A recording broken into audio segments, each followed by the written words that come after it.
Good afternoon, race fans. What an exciting weekend at Darlington. I love Darlington. I think it is one of the more technical precision tracks out there because it is so narrow. It is so unique with two ends that are just different. And what can I say? I've seen a lot of these I think it was Daryl Waltrip and Mark Martin and some of these drivers that we've watched throughout the years talking about how you have to be a driver's driver at this track. And so what can I say? I like this type of racing. I think this package was fantastic. More horsepower, less downforce. It had the feel of a classic NASCAR race. We had what I felt like was good passing, but if you didn't have the stuff, if you didn't have the setup, you were stuck. And what did we see this weekend? We saw three outstanding. I'm going to say, could put these like very good. They're not great, but very good.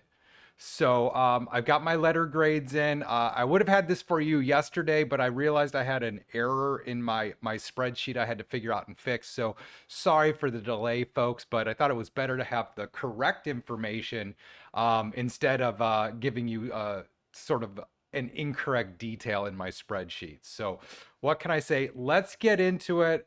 And let's start with the race scores. So I put this race as a 79. And I saw that there were some fan kind of like, did you like the race? Did you not like the race? It fell in about the 75% range. I think I saw Eric Estep and a couple of the other YouTubers put out there, like a good race, but not a great race. And I don't know their exact metrics because I just can't, I haven't seen what they're using. You can see mine. I got enjoyment, race quality, strategy, tire, and passing, though it's hard to see the passing right now. Let's see if I can help y'all out. Get the passing. I'll make these a little narrower. Um, and so you can see passing kind of over my head right now. But you'll see I gave Darlington a C. Maybe I got to figure out how to make this a C plus because it's a 79. I put it just a hair below Daytona. I thought overall enjoyment, I may be a little biased. The Cup Series race I thought was fun. I thought it was great. I really enjoyed the passing. I thought overall, I thought it was a good race. Again, I'm going to put this, it's not at the level that the Atlanta was. I thought Atlanta was an outstanding race. As you can see I gave it an 86. But I felt like Darlington was better than Coda. I thought it was basically almost as good as Phoenix. But little differences. Like there was strategy. You had a couple slightly different pit strategies, but not a ton of it. We had tire fall off that I thought was good, but we didn't have a lot of different tire strategy come into it. So I only gave those like a half point over the baseline 7. I thought passing was actually pretty good, especially when you watched Blaney or Reddick or Carson Hocevar have to move through the field, and they were able to do it because they had fast cars and they had hit on the setup. Carson Hocevar didn't hit on the setup until later in the race, but overall, I thought we had, some just really good quality racing. So but 8 for the racing quality and 8.5 for enjoyment there. And I think basically I scored the 3 races the same, all got 79 this weekend, but they arrived there slightly differently. Because we'll look at Darlington in O'Reilly, and I basically gave it an 8 for enjoyment. Yeah, for enjoyment, but 8.5 for racing quality. I thought that was just an outstanding race. A lot more movement, a lot more strategy, and overall, I thought it kind of raced a little better. Justin Allgaier had a great race. Kyle Larson, he had to beat some big dogs in the Cup Series to get that win. So, but I did rate the strategy and tire and passing the same as Cup. I just flipped enjoyment and racing quality between those two, and then let's add in trucks.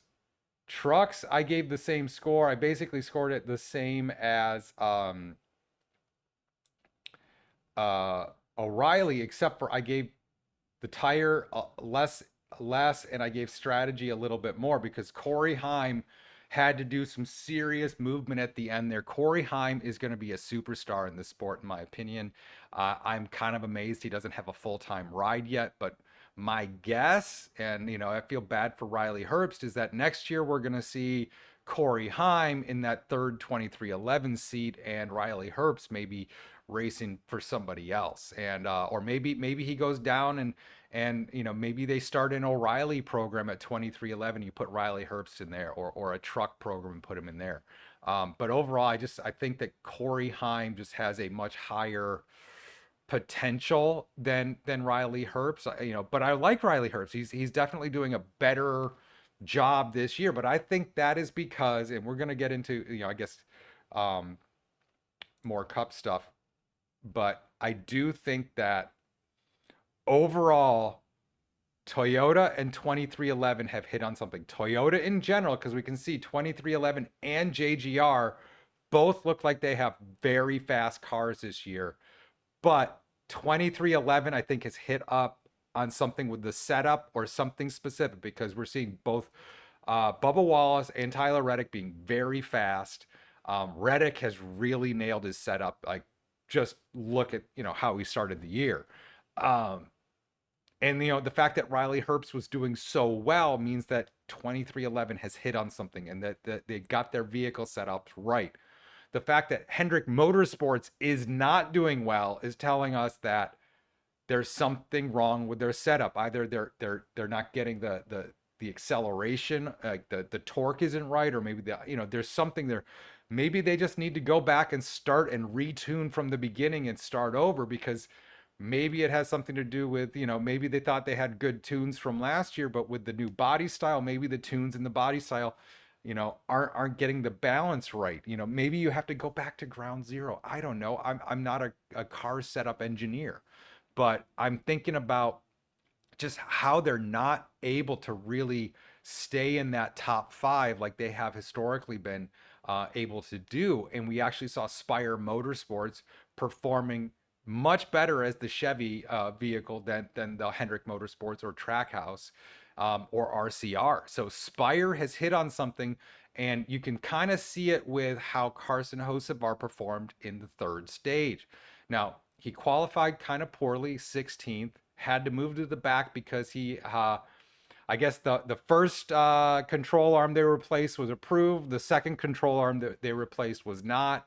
Maybe it was, like basically it was like, all right, you've done too many things. You got to move to the back. But he qualified mid pack, and then they moved him to the back for the start because of a second control arm that he had to replace. And he said this in the post race interview. Basically, once they got the setup right in the third stage, he could drive through the field. He could get the passing done. He could get it. So that just, I don't know. I like the higher horsepower. I like the less downforce. It makes it so the arrow coming off the back of the car in front of you doesn't completely screw your line and just cause wrecks. So I think that is actually better for safety, but also better for passing. And just Reddick talked about it when he did his film room breakdown with Eric Estep on how the aero package allows him to make that move on Brad Keselowski that he probably wouldn't have been able to do in years past, because the aero coming, or the bad air, the dirty air coming off the front car would have upset the front of the rear car so much he wouldn't have been able to complete that pass. So overall, I'm a fan of the less downforce, more horsepower, make the drivers drive better. They need to handle their vehicles better. And so overall, I think it's a good thing for racing. And I think we saw that in all three races this weekend, because what can I say? I thought they were all very good races. They could have been even better, of course. They're a solid C plus, 79, almost a B, almost getting into that next category. But it could have been a little better. But it looked like for a while, Brad Keselowski and the RFK Fords were out front. You had all three lined up, 1, 2, 3 for a little while, all sporting the Greg Biffle numbers. I thought that was a really great tribute to Greg Biffle. I don't know about you guys, but it still wears on me that we've lost Greg Biffle, and so seeing this, I think helps everybody, helps the entire NASCAR community kind of keep Greg Biffle and his family in our thoughts, but also help us kind of move forward and get moving again because that was such a tragedy. But seeing the three RFK Fords running the Greg Biffle numbers, running 1, 2, and 3, and then they all finished pretty well too. So what can I say? I gotta say I'm a fan of the fact that RFK is potentially displacing Penske because I don't know what's going on in Penske because what I mean, it was just such a tale of like kind of two halves of a company. You had Austin Cindric and Ryan Blaney doing well. Their cars performing pretty well. Could have been better, but Joey Logano was just absolute like I guess just let's look at Blaney and Logano. You had Blaney finish top three and you had Logano finish bottom three. Logano finishing bottom three at Darlington just hurts my brain. Like it doesn't make sense to me because no matter what you think of Joey Logano, the dude can drive. He usually runs toward the front of the pack. And to have him having such a bad day means they missed on setup hard. And my big question actually is just like watching him go 3 laps down was is he down a cylinder? Is there something wrong? Is wrong with the vehicle? Is there something wrong? He's not getting the power he needs because I don't think even if his setup was wrong, that he should have been that bad compared to Blaney and Cindric. The other thing with Penske, and I know I'm kind of all over the place right now. I just got a lot on my mind about this race, and I didn't take any notes. I just wanted to do this kind of stream of consciousness so you can hear what I'm thinking. Um, the thing about Blaney, and I think Blaney has been fantastic all year, but the problem seems to be the pit crew, and he's having to overcome pit mistakes, pit errors, 3 or 4 loose wheels over the last couple races. If it was me, if I was the crew chief of the Ryan Blaney 12 team, I would be maybe replacing a tire changer or two, or I maybe it's like you need a different guy on the lug gun. Maybe you need um maybe somebody has to get fired, or maybe you just do a shakeup and you take a couple guys from the indie side of things and say, hey, you're coming over here for a week, or we're doing. Well, I think either way, what I'd be doing if I was Penske is I would be having my pit crews doing nonstop pit practice until they were flawless. Because Ryan Blaney having to, in Phoenix, he had to overcome 49 cars he had to pass in order to win that. And then at Darlington, he passed 48 cars. So he would have had to pass 50 cars in order to win at Darlington. So he was almost there. But having to overcome wheel issue after wheel issue after wheel issue, and not necessarily the speed of the pit, it's the fact that you didn't lock the lug nut all the way or didn't get the tire on all the way. And now we've got to pit in another box and go to the end of the field, or I've got to, Blaney had to circle all the way around, come back into the pit once in Phoenix. So it's just one of those where these mistakes are not just costing him track position, but they're forcing Blaney to work harder. So I wouldn't be surprised if you saw somebody on that pit crew either suspended for a week or two, bring somebody else in, or potentially fired, because maybe that's the big motivator is somebody needs to lose their job. And I hate advocating for somebody to lose their job, but if Blaney wants to win this championship and he's in a decent position, you can see on the spreadsheet behind me, he's only 95 points behind Reddick. So if he can stay in that top 5 or 6 for the chase, he's going to be in a position to potentially win it, but not if he has to keep overcoming pit errors over and over again. It's like you're adding degree of difficulty to your day instead of having the pit be the thing that is constant, you're now having to overcome issues and adding extra problems to your day. So, what can I say? I think Blaney and the Penske team really need to think about what they're doing with that. But all right, let's get back to the race overall because Tyler Reddick dominated. I've seen some chatter online and on internet on the YouTubes about oh, they're cheating. No, no. Toyota has just hit on something with their engines, and 2311 has hit on something with their setup. And Tyler Reddick's a great driver. Again, I'm fairly indifferent to the dude. He's a great driver, but I don't really cheer for him or against him. I'm just like, he's just not one of the guys I kind of, really root for. But the dude can drive, and I'm not going to fault him for winning four of the first six. Because if you remember last year, Christopher Bell won three in a row early in the season as well. So are we going to go back and look at last year and say, oh, it was rigged for Christopher Bell after winning three in a row? I don't think so.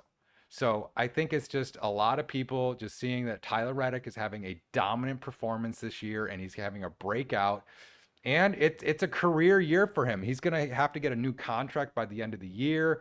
Most likely 2311 is going to back up a dump truck of money to keep him on board because otherwise you could be seeing him poached by like a Joe Gibbs or a Hendrick Motorsports or potentially a Penske or somebody if they have enough money to do it. But I think he's probably in a really good position. He's got freaking Michael Jordan as one of his team owners, and he's winning. So if you're winning, why would you leave that situation? So, but let's keep getting into it because I've already talked about Reddick. I've talked about Blaney. Bubba Wallace also looked really fast. He had a good car until he kind of got caught up in Denny Hamlin getting caught up behind was that Eric Jones, and I think Denny Hamlin said he had an issue and it wasn't an intentional bumping of Jones obviously, and he kind of screwed up his day and he definitely screwed up Bubba Wallace's day. So I think Bubba Wallace would have had a much better finish at Darlington if not for some external factors there. Denny Hamlin, I thought that overall the JGR Toyotas, they started all toward the front. Then they kind of spread out, but all the JGR Toyotas looked really good. Briscoe was up toward the front for a while. Gibbs up toward the front for a while. Bell looked good. But overall, the team that I think surprised everybody was probably the RFK Fords, as I said earlier. The RFK Fords running up front, having a great day. And then we can see, Chris Buescher, is now seventh in standings. Brad Keselowski, sorry, is tied for eighth with Christopher Bell in the standings. But where actually we're gonna jump over because shoot. See, this is my raw data. And I wish I had like their ending positions in here. I would just have to look at what their scores were to see where they were. But look, Joey Logano, 4 points. Chase Elliott, 26. Zane Smith, 15. Ricky Stenhouse, 8. Brad Keselowski, 55. So he had, again, but that doesn't do what I wanted. So let's get back to this. But Chris Buescher running up toward the front most of the day until he tried to do a late pit. And, Reddick didn't blame him, but Reddick ran right into, Buescher's bumper, pushed him into the wall. Buescher knew what he did. They were trying to pull a last second pit and, so that they weren't telegraphing what they were doing. And, but it backfired. He basically, it could have ended Reddick's day. It could have ended Buescher's day. Fortunately, it didn't, but it definitely impacted Chris Buescher's finish. And what can we say? I thought Brad Keselowski looked great all day on Sunday. I thought it was kind of his race to lose for a while. And then we saw Tyler Reddick just, working his way through the field. And it was like, no, no, Reddick is just so much faster. And as Brad said in his post race interview, uh, Tyler Reddick was riding a rocket ship. And it was just, when somebody hits on a setup, and everybody else isn't, or hasn't, and what were all the drivers saying and all the teams saying during the week that they all had simulator problems, that it was darn near impossible to drive in the simulator and they were all having issues. So I think everybody just kind of missed on setup except for a handful of people, like the RFK Fords. All of them seem to hit on setup. 2311 seemed to hit on setup. Spire finally got things together in the third stage for Carson Hocevar. But remember, Daniel Suarez was running up front most of the day. So we got Suarez and Hocevar really punching above their weight. They were the best Chevys on the day. And I'm really excited to see what Spire can do moving forward because I don't know. There's something about them. They just seem hungrier than the Hendricks guys, and sometimes that hunger can really motivate you. Look at Shane Van Gisbergen. He actually finished 14th at Darlington. Great finish for SVG, who's still learning the ovals and still figuring them out. But finishing top 15 at Darlington is no joke for somebody who is more of a road course racer. So you got to give SVG a lot of credit for, raising his game. And he's sitting there 15th in the standings for the chase. And then we got Joey Logano there and Michael McDowell. And then, we got some of, Austin Cindric, Chase Briscoe, Kyle Busch, Riley Herbst, Ty Dillon, all these guys sitting in trying to get into the chase and just not having a good enough points day on Sunday. But overall, I was really pleased. I thought it was just like again, I like Darlington. I think it's such a neat track because it is a precision track. You really have to nail it.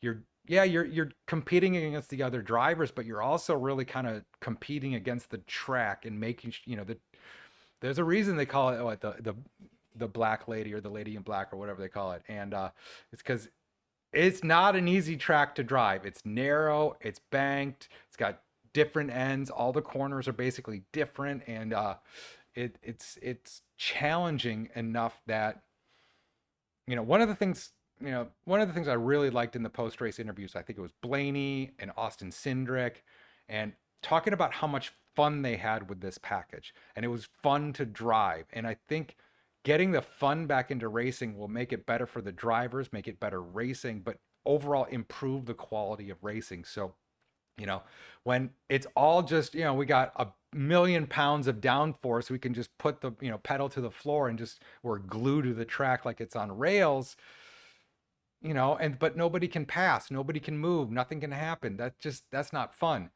This, 750 horsepower package with lower downforce. I mean, I think they said they like dropped it like almost 40% for the downforce. So it went to like 625 pounds of downforce or something. So very interesting, but overall, very good racing, a classic Darlington weekend.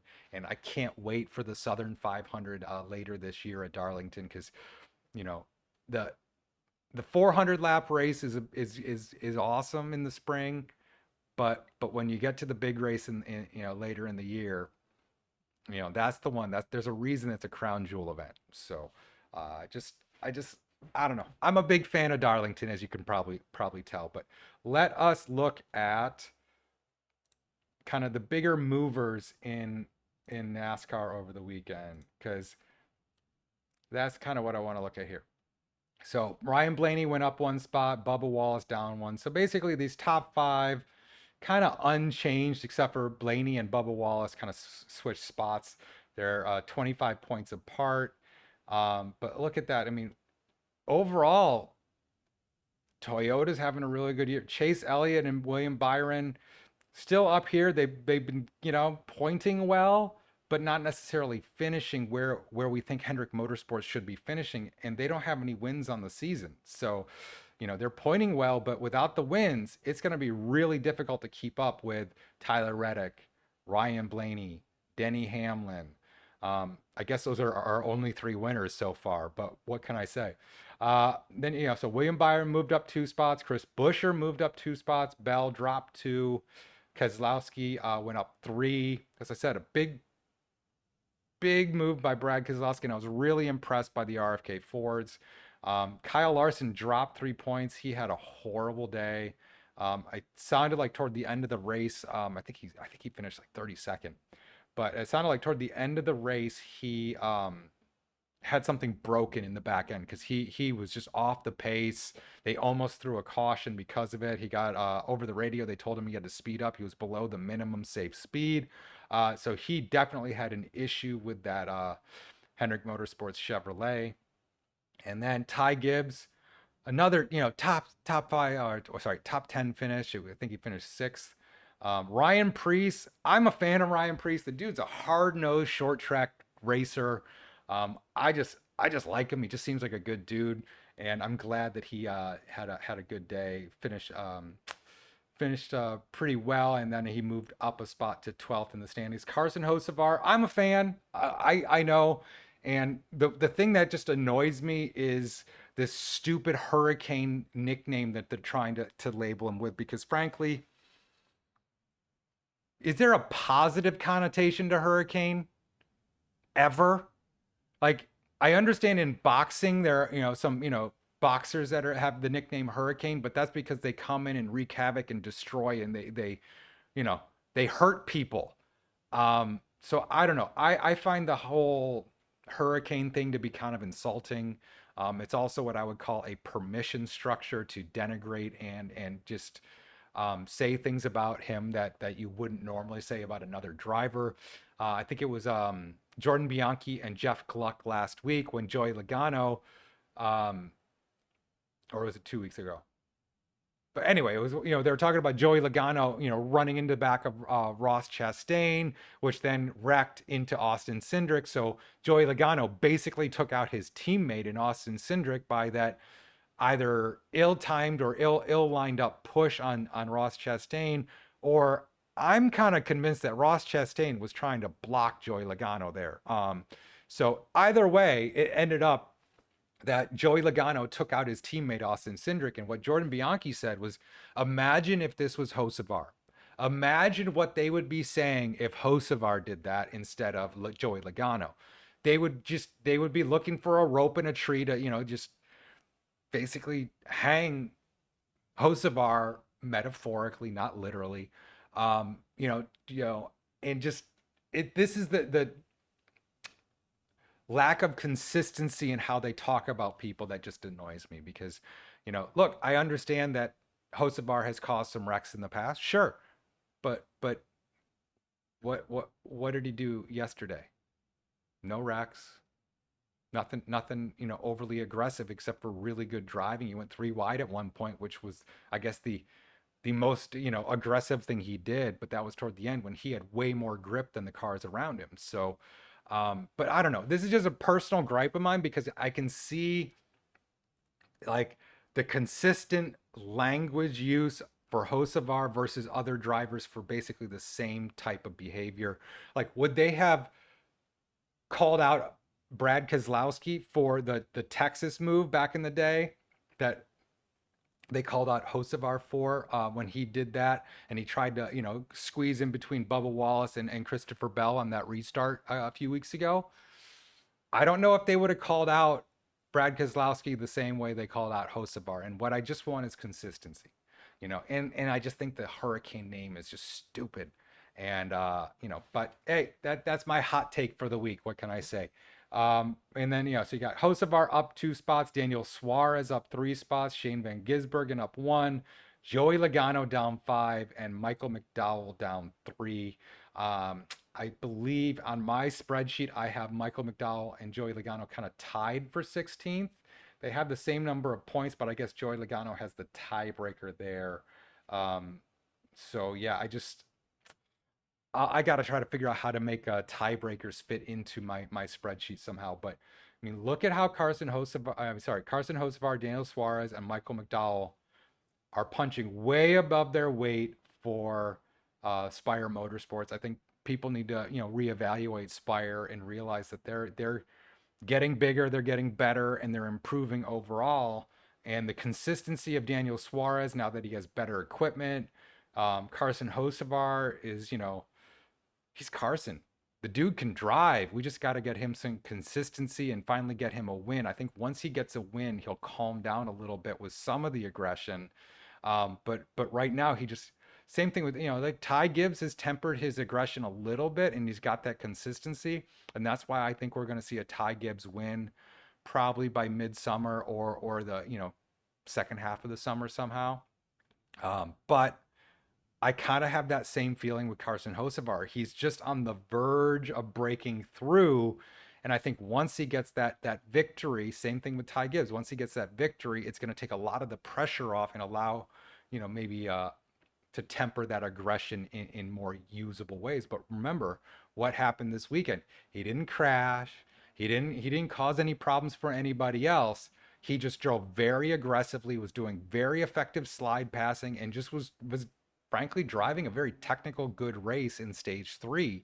And Harvick even saw it, and a couple of the commentators started talking about it. So let's keep an eye on Ty Gibbs and Carson Hocevar. I think we're going to see one or both of them get their first win by midsummer, maybe late summer, and we'll see how that plays out after that. But overall, Chase Briscoe moved up 4, Austin Cindric moved up 9, Eric Jones up 3, Riley Herbst down 4, Ty Dillon down 3. But overall, I thought, what can I say? I just thought Darlington was a really good race weekend. I love the throwback vibe to it. The Greg Biffle numbers, the Dale Earnhardt paint scheme, a lot of what they did, some of the classic paint schemes on the trucks, like the old Amico paint scheme that they reworked for, I forget the company, I just know that the look. But overall, I was really impressed with all 3 races this weekend. They were very good races, not exceptional, not great, but very good. Kind of on that C plus B minus grading scale. If we make 70 like the midpoint of my grading scale, then these are definitely well above average. Not quite into that 80 to 90% range, but really good. So, all right, let me know what you think. Like, comment, subscribe, and let's keep this conversation going.